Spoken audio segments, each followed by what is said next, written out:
1 dari 2 orang Indonesia kesulitan memahami bacaan sederhana? Literasi bukan sekedar bisa baca tulis, tetapi juga kemampuan memahami, menganalisis, dan menggunakan informasi untuk kehidupan yang lebih baik. Sayangnya, Indonesia masih darurat dalam hal literasi. Yuk cari tahu solusinya. Survei Program for International Student Assessment atau PISA tahun 2022 menempatkan Indonesia pada peringkat ke-62 dari 78 negara. Survei ini juga menunjukkan 25% siswa di Indonesia berada pada level 2 untuk kemampuan membaca, yakni kemampuan mengidentifikasi topik utama pada suatu teks sedang dan tujuan utama suatu teks. Terlepas setuju atau tidaknya atas survei tersebut, hasil penilaian PISA memberikan gambaran kepada kita bahwa bangsa ini sedang mengalami darurat literasi, khususnya pada kelompok anak usia sekolah yang harus segera ditangani.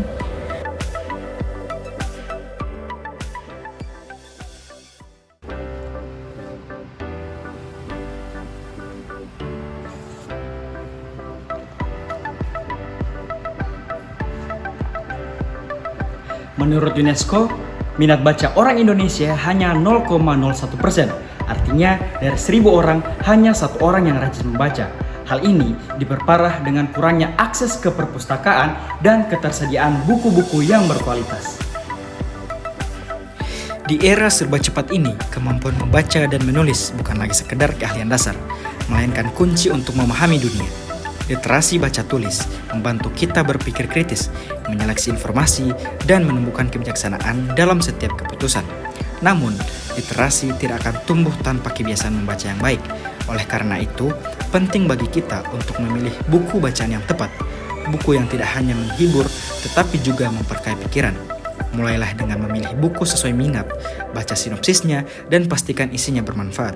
Karena setiap halaman yang kita baca adalah langkah kecil menuju masa depan yang lebih cerdas dan bijak.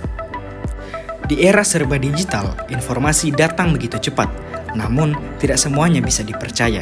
Disinilah pentingnya literasi digital, kemampuan untuk berpikir kritis, menyaring, dan mengevaluasi informasi yang kita terima melalui internet. Banyak berita bohong atau hoaks beredar di media sosial, seringkali dibungkus dengan judul provokatif, gambar menyesatkan, dan sumber yang tidak jelas. Maka, sebelum mempercayai atau menyebarkan informasi, biasakan untuk memeriksa kebenarannya. Lihat sumbernya, cek tanggalnya, telusuri gambar atau video yang digunakan, dan bandingkan dengan media resmi. Jadilah pengguna digital yang bercerdas dan bertanggung jawab, karena satu klik bisa berdampak besar, baik atau buruk.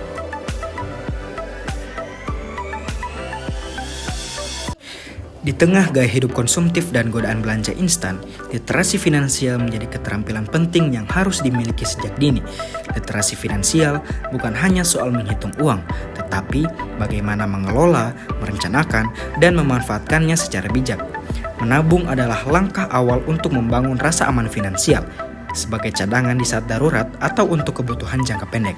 Sementara itu, investasi adalah cara untuk mengembangkan uang agar nilainya tidak tergerus waktu. Dengan menabung dan berinvestasi secara konsisten, kita tidak hanya mempersiapkan masa depan yang lebih stabil, tapi juga belajar untuk disiplin, sabar, dan berpikir jauh ke depan.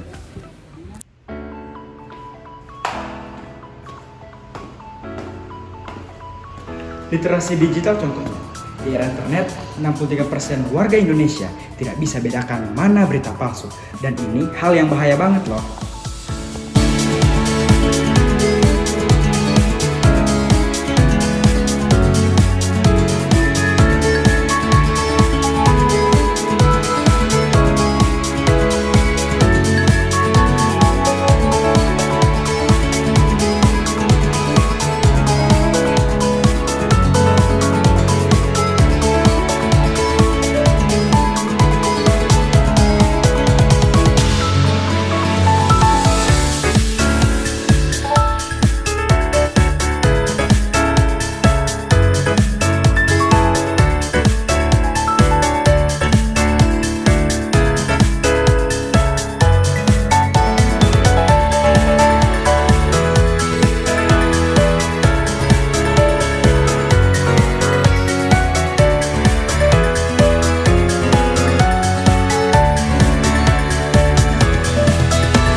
15 menit baca sehari, ikuti diskusi buku, atau jadi relawan taman baca.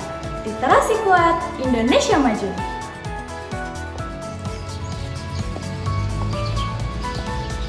Yuk jadi agen perubahan. Like, share, dan komen pengalaman literasimu. Sampai jumpa di video berikutnya.